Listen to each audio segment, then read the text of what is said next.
Alright. A few months ago I started researching Scientology, not because I wanted to join, but all the hype about it got me fairly interested, so to speak. And this is what I found, and it's shocking, it's sickening, it's pretty much evil.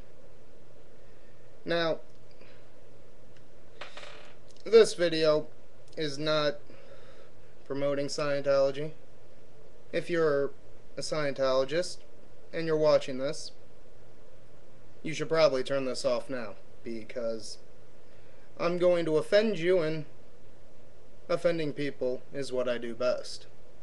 So let me start off with a timeline of the Church of Scientology. In 1976, the church started Operation Freakout. The church began harassing Paulette Cooper. She was the author of The Scandal of Scientology, which, if you can guess from the title, was an anti-Scientology book. Now, the church's plans were to have Cooper incarcerated in a mental institution or jailed, or at least to hit her so hard that she drops the attacks. The plan, the original plan, was to make it look as though Cooper was planning bomb threats against the church. Now, that sounds pretty, well, fascist if you ask me. But I'll get into that a little later on. 1978 rolls around. The church pulls out Operation Snow White. The founder of Scientology, in case you didn't know, well, his name was L. Ron Hubbard. L. Ron Hubbard orders a group of his followers to basically invade our government offices, including the IRS, because he wanted to find out personal info on people who bash Scientology, aka critics, remove incriminating information about the church, so basically anything saying, yes, we are a bunch of nutjobs that don't care about helping you, we just want your money and to use people, and to get tax exemption status for the church. Now, after all this went down, this lasted couple years. 11 high-ranking Scientologists, including the founder L. Ron Hubbard's wife, were indicted, charged, convicted, and jailed.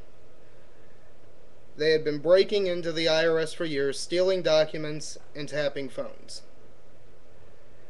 And believe it or not, this is the largest infiltration of the United States government in history. When we think of invasions of the government, we usually think spies, Russians, communists. We think back 50s, 60s.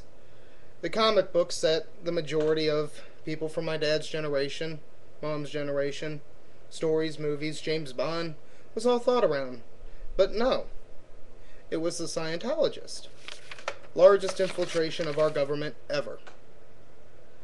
Now, also in 1978, L. Ron Hubbard, like I said, the founder of the church, was convicted of fraud and sentenced to 4 years in prison.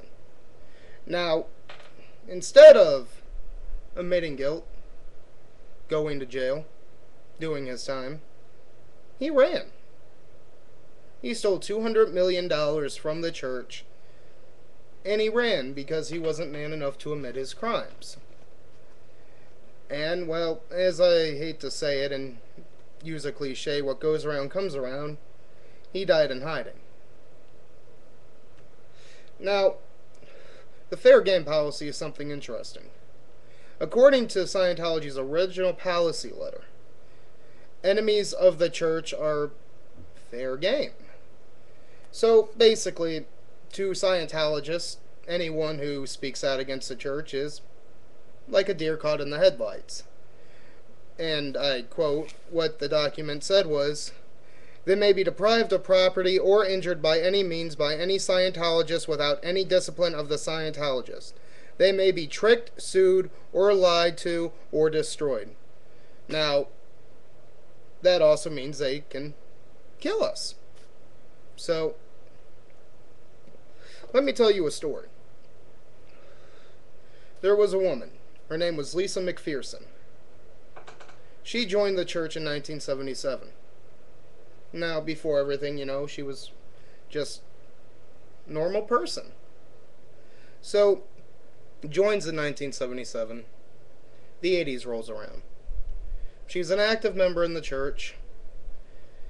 And, active members in churches, you would think, good thing. But, over the years, she spent thousands upon thousands upon thousands of dollars for audits and self-improvement courses. And, well, let's see where it gets her.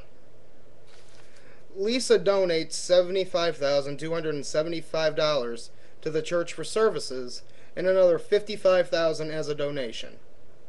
Now, I don't know about you, but I don't know any religion or church that is not a cult that makes people pay, especially large amounts like this, for services and help.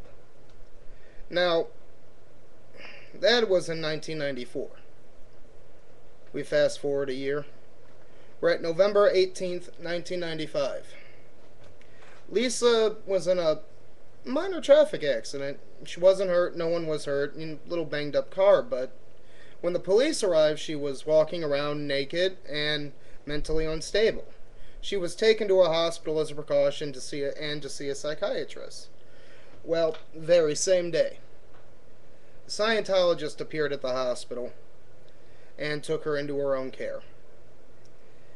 They took her to the Fort Harrison Hotel, Los Angeles. They put her into solitary confinement. Now, while she was there, they billed her $240, not for medical care, not for help, but for a cassette tape series to listen to. Well, December 5th rolls around.